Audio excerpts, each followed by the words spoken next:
मैं इमरान खान। लगातार पेट्रोलियम मसनूआत की कीमतें बढ़ रही हैं, तो सबसे पहले वहीं से आगाज़ कर लेते हैं। मुझे ऐसा लगता था 2 रुपए बढ़ाएंगे, 1 रुपए बढ़ाएंगे रोज़ाना की बुनियाद पे और उससे ये बयानियाँ कायम करेंगे जनाब 1 रुपया बढ़ी है, 2 रुपए बढ़ी है, तो लोग एहतजाज नहीं करेंगे, लोग शोर नहीं बचाएंगे। लेकिन बदकिस्मती ये है कि जितनी कीमत महीनों के बाद बढ़ा करती थी वो रोज़ाना बढ़ना शुरू हो गई है। यानी इस वक्त की जो सिचुएशन है वो मैं आपके सामने अगर रखूं कि जो पेट्रोलियम मसनूआत के साथ हुआ गुज़िश्ता चंद दिनों में, ये 4 दिनों की कहानी है, इससे लंबी नहीं है।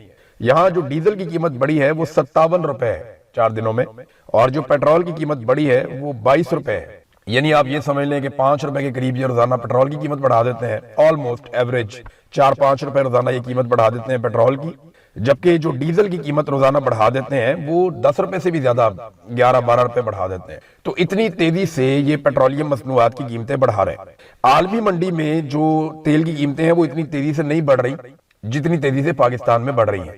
और एक बात याद रखिएगा कि आलमी मंडी में जब तेल की कीमत बढ़ती है ना, तो उसके असरात किसी भी मुल्क में 1.5 महीने 2 महीने के बाद आते हैं। लोगों को जो तेल आप दे रहे हैं वो तो आपने आज से 2 माह पहले खरीदा था, और तब तो तेल बहुत सस्ता था, तो फिर आप लोगों को इतना महंगा तेल क्यों दे रहे हैं? यानी ऐसा तो नहीं होता ना कि सऊदी अरब से डायरेक्ट एक नलका लगा हुआ है पाकिस्तान में, जैसे ही वहां पे कीमत बढ़ेगी तो हमारे पेट्रोल पंप के ऊपर पेट्रोल अचानक से महंगा हो जाएगा। ऐसा तो नहीं होता। तो जब कीमतों के बढ़ाने का इंपैक्ट आता है तो ये फौरी तौर पे बढ़ा देते हैं, जब कम करने का आता है तो ये बहुत स्लो 1.5 2 महीने इंतजार करके कम करते हैं, वहां पे कम नहीं करते। एक्चुअली ये अवाम की जेब से माफियात और हुकूमत मिलकर पैसा नचोड़ रहे हैं, और इन्होंने इसको एक तरीका वारदात बना लिया है कि लोगों को लूटो। लेकिन सऊदी अरब ने $11 फी बैरल के हिसाब से पाकिस्तान को कम कीमत में पेट्रोल दिया है, दीगर ममालिक को भी दिया है, लेकिन पाकिस्तान को खसूसी रियायत दी है सऊदी अरब ने, जहां से हम ज्यादा तेल लेते हैं। लेकिन आपको हुकूमत ये बताएगी नहीं। चले एक चैलेंज करते हैं हुकूमत को कि हुकूमत वो असली बिल पेश करे कौम के सामने जो इन्होंने अदायगियां की हैं उन ममालिक को जिनसे ये तेल खरीदते हैं। अब अगर वो आप अदायगियां देख लेंगे तो आपको आइडिया हो जाएगा कि किस तरह आपको लूटा गया है। ये लेवी वाला टैक्सेस वाला तो और कहानी है ना, इनको तेल इंतहाई सस्ता मिल रहा है, उस पैसे का हिसाब भी ये नहीं दे रहे। आसिम मुनीर साहब ने और शहबाज शरीफ ने अपने ताल्लुकात से फायदा उठाते हुए जो तेल सस्ता लिया अरब ममालिक से, वो तेल महंगे से भी महंगा बेचा पाकिस्तान में। इंडिया में इतनी कीमत नहीं बढ़ती है। अफगानिस्तान को आप देख लेना, अफगानिस्तान के पास कोई बंदरगाह नहीं है, यानी उनको समंदर लगता ही नहीं है, तो वो तेल कहां से लेकर आएंगे? उनको बेचारों को लंबा जमीनी रास्ता तय करना पड़ता है। फिर अफगानिस्तान में ऑयल रिफाइनरीज भी नहीं है, वो भी उनको इजाफी खर्चा पड़ता है। ना वहां पे बंदरगाह है, ना वहां पे ऑयल रिफाइनरीज हैं, इसके बावजूद वो तेल पाकिस्तान की निस्बत सस्ता दे रहे हैं। कैसे दे रहे हैं?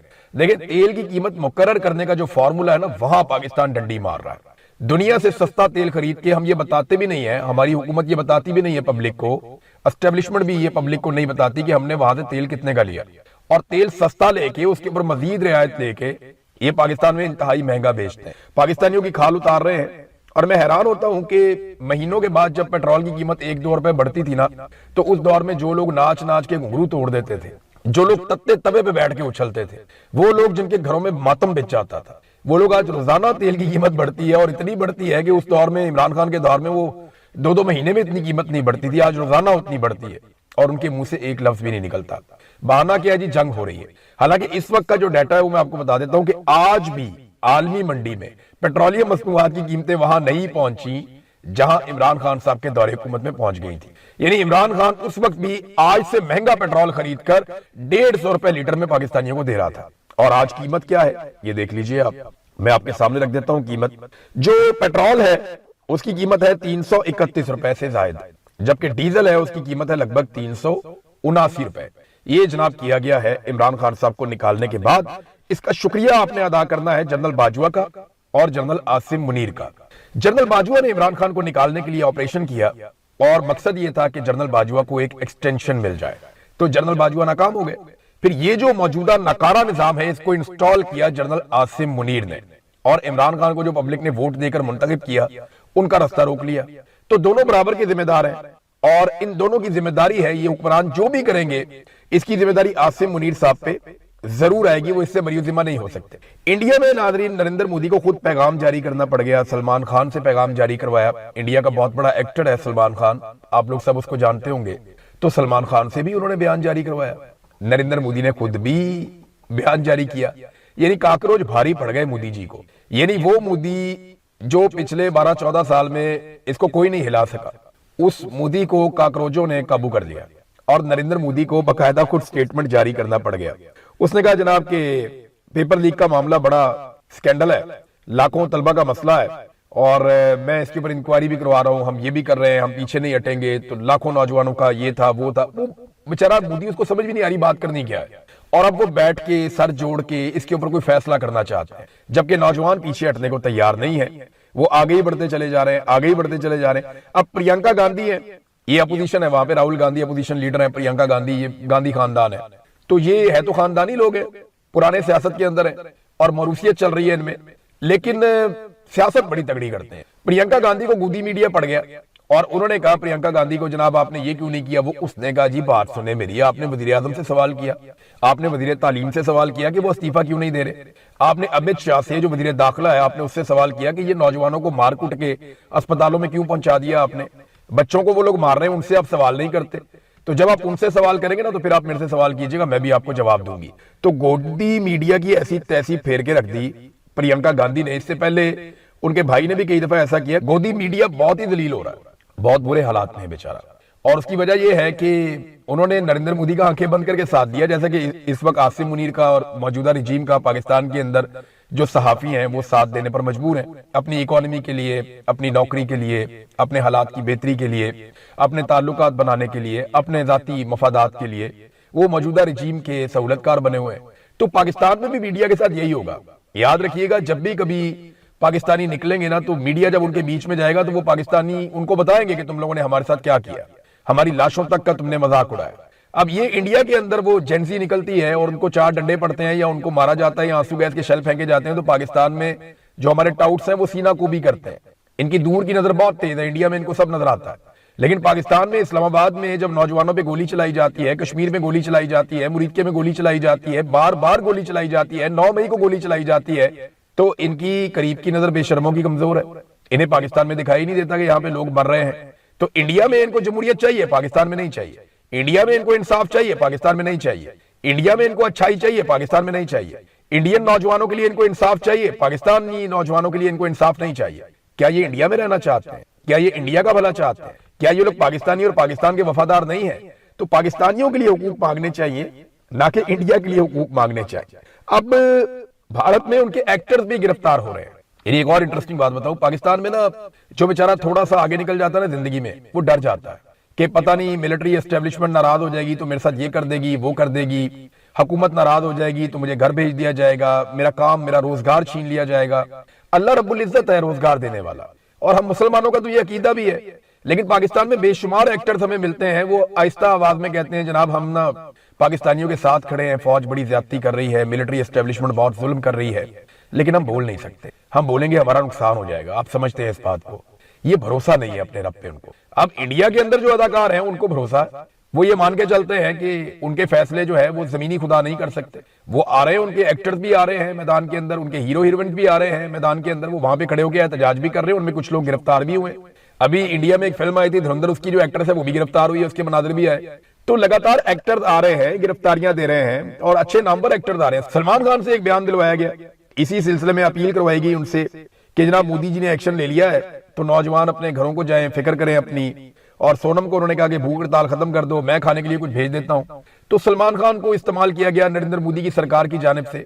कुछ लोग कंप्रोमाइज भी होते हैं, लेकिन बहुत सारे लोग जिनकी बड़ी इज्जत में इजाफा होगा नौजवानों की नजर में, इंडियंस की नजर में, और उन्होंने पढ़े लिखे होने का सबूत दिया, उन्होंने जिम्मेदार शहरी होने का सबूत दिया, और वो नौजवानों के साथ खड़े हुए उस वक्त जब नौजवान अपने हक के लिए खड़े थे। नाज़रीन, अब आज एक और बड़ा इंपॉर्टेंट इशू है और ये बहुत ही अहम है, इसको जरा आपको समझना पड़ेगा। बलूचिस्तान में एक इंतहाई मुअज़्ज़िज़ जज साहब का कत्ल हुआ, उन्हें शहीद कर दिया गया उनके सिक्योरिटी गार्ड के साथ। जज साहब का नाम है अब्दुल हकीम काकड़। जो बारंग बलोच की बहन है ना, उन्होंने इनके बारे में बड़ी डिटेल से एक ट्वीट भी लिखा, एक उन्होंने बाकायदा स्टेटमेंट दिया इनके बारे में बड़ी तफसील में, नादिया बलोच साहिबा ने।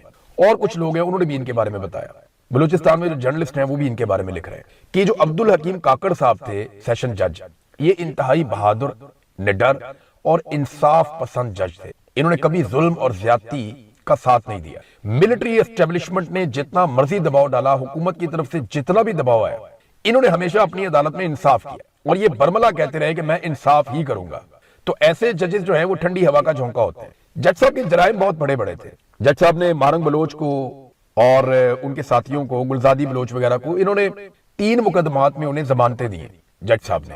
اس کے علاوہ بیبرگ بلوچ کو ایک مقدمے میں بری بھی کیا ہے۔ تو ان کے سامنے جب بھی معاملات آتے تھے یہ حقائق دیکھتے تھے، یہ نہیں دیکھتے تھے اس کے پیچھے کون ہے، دباؤ کون ڈال رہا ہے۔ جتنا مرضی دباؤ ڈالو، جج صاحب انصاف کے ساتھ فیصلہ کرتے تھے، اور ایک انصاف پسند جج کی آواز بند کر دی گئی۔ ایک ایسا جج قتل ہوا جو انصاف کرتا تھا بلوچستان میں، اور پاکستان کا ایک ایسا بیٹا تھا جس پہ پاکستانی فخر کر سکتے ہیں۔ تو یہ ایک انتہائی سوگ کا دن ہے۔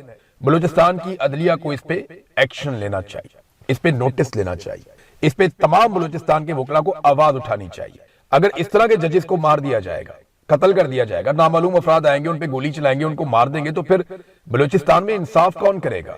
پھر تو سارے کمپرومائزڈ لوگ رہ جائیں گے، وہ کمپرومائز کرتے جائیں گے اور آپ کو کبھی انصاف نہیں ملے گا۔ لہذا بلوچستان کے لوگوں کو سیشن جج عبدالحکیم کاکڑ شہید کے لیے کھڑے ہونا چاہیے، اور ان کے نام کو زندہ رکھنا چاہیے، اور زور لگانا چاہیے اس بارے میں کہ انصاف ہو۔ ناظرین، انصاف کی حالت یہ ہے کہ عمران خان کا بیٹا، عمران خان کوئی ایسے غیر مقبول آدمی تو نہیں ہے نا، کوئی ایسا بندہ تو نہیں ہے کہ جسے دنیا نہیں جانتی، اس کے بارے میں کسی کو نہیں پتا۔ پاکستان کا سب سے مقبول آدمی ہے۔ اگر پوری دنیا میں کہیں بھی آپ جاتے ہیں تو لوگ عمران خان کو جانتے ہیں، عاصم منیر کو نہیں جانتے، شہباز شریف کو نہیں جانتے، انہیں پتہ ہی نہیں ہے یہ کون لوگ ہیں، اور کسی کو بھی نہیں جانتے، لوگ عمران خان کو جانتے ہیں۔ عمران خان کے بیٹے نے ایک دفعہ پھر اپیل کی ہے، اور اس نے کہا جی میں اپنے باپ سے بات کرنا چاہتا ہوں، میں اس کو بہت مس کر رہا ہوں، اور عالمی برادری سے اس نے اپیل کی کہ عالمی برادری اس ناانصافی سے نظریں نہ چرائے۔ ناانصافی کے سامنے خاموشی صرف ناانصافی کو تقویت دیتی ہے۔ بڑا لمبا چوڑا بیان انہوں نے دیا ہے۔ ایک دفعہ پھر عالمی برادری سے اپیل کی ہے کہ عمران خان کے ساتھ ظلم اور زیادتی ہو رہی ہے، اس معاملے میں انصاف کروایا جائے اور عالمی برادری اپنا اثر رسوخ استعمال کرے۔ لیکن اس وقت جن کی حکومت ہے نا، یہ ہمیشہ حکومت میں نہیں رہے، یہ ریسیونگ اینڈ پہ بھی تھے۔ مثال کے طور پہ نواز شریف یہ زیر عتاب بھی رہے، زرداری یہ بھی زیر عتاب رہے، اے این پی یہ بھی زیر عتاب رہی۔ فضل الرحمان کے علاوہ ہر آدمی زیر عتاب رہا آبادی میں۔ فضل الرحمان صاحب ہمیشہ سے اچھے حالات میں رہے، ان کے لیے کوئی برے حالات کبھی زیادہ آئے نہیں، تو باقی لوگ جو ہے نا برے حالات میں رہے ماضی میں۔ جو ریسیونگ اینڈ پہ تھے ان کو بھی آج سمجھ نہیں آ رہی، یعنی انہوں نے اگر سبق نہیں سیکھا ظلم اور بربریت کا سامنا کرنے کے باوجود، تو پھر انہوں نے کچھ نہیں سیکھا۔ یعنی بہت بڑی اپنے آپ کو جمہوری آواز کہنے والے پرویز رشید جو ماضی میں کہا کرتے تھے کہ میں غلیل کے ساتھ نہیں، میں دلیل کے ساتھ ہوں، یعنی جو غلیل چلائے گا اس کے ساتھ میں نہیں ہوں، میں دلیل والے کے ساتھ ہوں، یہ بات کھل کر کہتے تھے پرویز رشید صاحب، مجھے اچھی طرح یاد ہے۔ اور آج وہی پرویز رشید جسٹیفائی کر رہے تھے سرکاری میٹنگ میں بیٹھ کے کہ این سی سی آئی اے کی کارروائیاں جائز ہیں، وہاں پہ انہوں نے جسٹیفائی کر دیا، انہوں نے کہا ٹھیک ہے ان کی کارروائیاں جائز ہیں۔ لیکن جب سے نواز شریف نے یاسمین راشد صاحبہ کا مینڈیٹ چوری کیا نا، نون لیگ کے جتنے بڑے بڑے لوگ ہیں یا نواز شریف کی اپنی جو کچن کیبنٹ ہے، وہ ساری کی ساری اخلاقی دیوالیہ پن کا شکار ہو گئی ہے۔ اخلاقی طور پہ یہ اتنی گراوٹ میں چلے گئے ہیں کہ اب یہ کھڑے نہیں ہو سکتے۔ انہوں نے بیڑا غرق کر لیا اپنے اصولوں کا، انہوں نے اپنے ضمیر کو قتل کر دیا، کیونکہ وہ اتنی بڑی ڈکیتی ہے جو نواز شریف نے ماری ہے یاسمین راشد صاحبہ کی سیٹ کے اوپر، اور جس انداز میں وہ ڈکیتی ماری گئی ہے، نواز شریف اگر اپنے آپ کو شیشے میں دیکھیں تو انہیں شرم آنی چاہیے، لیکن اگر شرم آتی ہوتی تو وہ جہاں پہ لاشیں گر رہی ہیں وہاں پہ جا کے اپنے سے بڑی عمر کے بزرگ کو نچوا تو نہ رہے ہوتے نا۔ کیپٹن صفدر نے خواہش کر کے انہوں نے کہا بابے نو نچا درا تھوڑا جا، یہ ٹھمکے لوا، تو کیپٹن صفدر نے خود بھی 2 ٹھمکے لگائے، بابے کی لگوائے۔ بھئی اگر اپنی مرضی سے بابا جی ناچ رہے ہیں بڑی اچھی بات ہے، سٹیج پہ بلا کے آپ اس کو نچوا رہے ہیں صرف اس لیے کہ آپ یہ چاہتے ہیں کہ اچھی سی ویڈیو بن جائے، اور بندے آپ سارے اکٹھے کر کے لے کے گئے ہیں پنجاب سے۔ پیپلز پارٹی جلسے کرتی ہے، آزاد کشمیر بندے لے کے جاتے ہیں باہر سے، کچھ وہاں سے اکٹھے کرتے ہیں، کچھ باہر سے لے کے جاتے ہیں، کچھ سیکورٹی گارڈ اکٹھے کرتے ہیں، کچھ سرکاری ملازم اکٹھے کرتے ہیں، اپنا جلسہ کر لیتے ہیں۔ نواز شریف صاحب بھی اسی طرح جلسہ کرتے ہیں۔ اب سرکاری وسائل یہ استعمال کرتے ہیں، اس کے باوجود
سے مان کے چلتے ہیں کہ ان کے فیصلے جو ہے وہ زمینی خدا نہیں کر سکتے. وہ آ رہے ہیں, ان کے ایکٹرز بھی آ رہے ہیں میدان کے اندر, ان کے ہیرو ہیروئنز بھی آ رہے ہیں میدان کے اندر, وہ وہاں پہ کھڑے ہو کے احتجاج بھی کر رہے ہیں, ان میں کچھ لوگ گرفتار بھی ہوئے. ابھی انڈیا میں ایک فلم آئی تھی دھرندھر, اس کی جو ایکٹرس ہے وہ بھی گرفتار ہوئی ہے, اس کے مناظر بھی آئے. تو لگاتار ایکٹرز آ رہے ہیں, گرفتاریاں دے رہے ہیں, اور اچھے نامور ایکٹرز آ رہے ہیں. سلمان خان سے ایک بیان دلوایا گیا, اسی سلسلے میں اپیل کروائی گئی ان سے کہ جناب مودی جی نے ایکشن لے لیا ہے تو نوجوان اپنے گھروں کو جائیں, فکر کریں اپنی. اور سونم کو انہوں نے کہا کہ بھوک ہڑتال ختم کر دو, میں کھانے کے لیے کچھ بھیج دیتا ہوں. تو سلمان خان کو استعمال کیا گیا نریندر مودی کی سرکار کی جانب سے. کچھ لوگ کمپرومائز بھی ہوتے ہیں, لیکن بہت سارے لوگ جن کی بڑی عزت میں اضافہ ہوگا نوجوانوں کی نظر میں, انڈینز کی نظر میں, اور انہوں نے پڑھے لکھے ہونے کا ثبوت دیا, انہوں نے ذمہ دار شہری ہونے کا ثبوت دیا, اور وہ نوجوانوں کے ساتھ کھڑے ہوئے اس وقت جب نوجوان اپنے حق کے لیے کھڑے تھے. ناظرین اب آجائے ایک اور بڑا امپورٹنٹ ایشو ہے, اور یہ بہت ہی اہم ہے, اس کو ذرا آپ کو سمجھنا پڑے گا. بلوچستان میں ایک انتہائی معزز جج صاحب کا قتل ہوا, انہیں شہید کر دیا گیا ان کے سیکیورٹی گارڈ کے ساتھ. جج صاحب کا نام ہے عبدالحکیم کاکڑ. جو مارنگ بلوچ کی بہن ہے نا, انہوں نے ان کے بارے میں بڑی ڈیٹیل سے ایک ٹویٹ بھی لکھا, ایک انہوں نے باقاعدہ سٹیٹمنٹ دیا ان کے بارے میں بڑی تفصیل میں, نادیہ بلوچ صاحبہ نے. اور کچھ لوگ ہیں انہوں نے بھی ان کے بارے میں بتایا. بلوچستان میں جو جرنلسٹ ہیں وہ بھی ان کے بارے میں لکھ رہے ہیں کہ جو عبدالحکیم کاکڑ صاحب تھے سیشن جج, یہ انتہائی بہادر, نڈر اور انصاف پسند جج تھے. انہوں نے کبھی ظلم اور زیادتی کا ساتھ نہیں دیا. ملٹری اسٹیبلشمنٹ نے جتنا مرضی دباؤ ڈالا, حکومت کی طرف سے جتنا بھی دباؤ آیا, انہوں نے ہمیشہ اپنی عدالت میں انصاف کیا, اور یہ برملا کہتے رہے کہ میں انصاف ہی کروں گا. تو ایسے ججز جو ہیں وہ ٹھنڈی ہوا کا جھونکا ہوتے ہیں. جج صاحب کے جرائم بہت بڑے بڑے تھے. جج صاحب نے مارنگ بلوچ کو اور ان کے ساتھیوں کو, گلزادی بلوچ وغیرہ کو, انہوں نے 3 مقدمات میں انہیں ضمانتیں دی ہیں جج صاحب نے. اس کے علاوہ بیبرک بلوچ کو ایک مقدمے میں بری بھی کیا. تو ان کے سامنے جب بھی معاملات آتے تھے حقائق دیکھتے تھے, یہ نہیں دیکھتے تھے اس کے پیچھے کون ہے, دباؤ کون ڈال رہا ہے. جتنا مرضی دباؤ ڈالو, جج صاحب انصاف کے ساتھ فیصلہ کرتے تھے, اور ایک انصاف پسند جج کی آواز بند کر دی گئی. ایک ایسا جج قتل ہوا جو انصاف کرتا تھا بلوچستان میں, اور پاکستان کا ایک ایسا بیٹا تھا جس پہ پاکستانی فخر کر سکتے ہیں. تو یہ ایک انتہائی سوگ کا دن ہے. بلوچستان کی عدلیہ کو اس پہ ایکشن لینا چاہیے, اس پہ نوٹس لینا چاہیے, اس پہ تمام بلوچستان کے وکلا کو آواز اٹھانی چاہیے. اگر اس طرح کے ججز کو مار دیا جائے گا, قتل کر دیا جائے گا, نامعلوم افراد آئیں گے, ان پہ گولی چلائیں گے, ان کو مار دیں گے, تو پھر بلوچستان میں انصاف کون کرے گا؟ پھر تو سارے کمپرومائزڈ لوگ رہ جائیں گے, وہ کمپرومائز کرتے جائیں گے, اور آپ کو کبھی انصاف نہیں ملے گا. لہذا بلوچستان کے لوگوں کو سیشن جج عبدالحکیم کاکڑ شہید کے لیے کھڑے ہونا چاہیے, اور ان کے نام کو زندہ رکھنا چاہیے, اور زور لگانا چاہیے اس بارے میں کہ انصاف ہو. ناظرین, انصاف کی حالت یہ ہے کہ عمران خان کا بیٹا, عمران خان کوئی ایسے غیر مقبول آدمی تو نہیں ہے نا, کوئی ایسا بندہ تو نہیں ہے کہ جسے دنیا نہیں جانتی, اس کے بارے میں کسی کو نہیں پتا. پاکستان کا سب سے مقبول آدمی ہے. اگر پوری دنیا میں کہیں بھی آپ جاتے ہیں تو لوگ عمران خان کو جانتے ہیں, عاصم منیر کو نہیں جانتے, شہباز شریف کو نہیں جانتے, انہیں پتہ ہی نہیں ہے کون لوگ ہیں, اور کسی کو بھی نہیں جانتے. لوگ عمران خان کو جانتے ہیں. عمران خان کے بیٹے نے ایک دفعہ پھر اپیل کی ہے, اور اس نے کہا جی میں اپنے باپ سے بات کرنا چاہتا ہوں, میں اس کو بہت مس کر رہا ہوں. اور عالمی برادری سے اس نے اپیل کی کہ عالمی برادری اس ناانصافی سے نظریں نہ چرائے. ناانصافی کے سامنے خاموشی صرف ناانصافی کو تقویت دیتی ہے. بڑا لمبا چوڑا بیان انہوں نے دیا ہے. ایک دفعہ پھر عالمی برادری سے اپیل کی ہے کہ عمران خان کے ساتھ ظلم اور زیادتی ہو رہی ہے, اس معاملے میں انصاف کروایا جائے, اور عالمی برادری اپنا اثر رسوخ استعمال کرے. لیکن اس پر جن کی حکومت ہے نا, یہ ہمیشہ حکومت میں نہیں رہے, یہ ریسیونگ اینڈ پہ بھی تھے. مثال کے طور پہ نواز شریف یہ زیر عتاب بھی رہے, زرداری یہ بھی زیر عتاب رہے, اے این پی یہ بھی زیر عتاب رہی. فضل الرحمان کے علاوہ ہر آدمی زیر عتاب رہا عام آدمی میں. فضل الرحمان صاحب ہمیشہ سے اچھے حالات نہیں رہے, ان کے لیے کوئی برے حالات کبھی زیادہ آئے نہیں. تو باقی لوگ جو ہے نا برے حالات میں رہے ماضی میں. جو ریسیونگ اینڈ پہ تھے ان کو بھی آج سمجھ نہیں آ رہی, یعنی انہوں نے اگر سبق نہیں سیکھا ظلم اور بربریت کا سامنا کرنے کے باوجود, تو پھر انہوں نے کچھ نہیں سیکھا. یعنی بہت بڑی اپنے آپ کو جمہوری آواز کہنے والے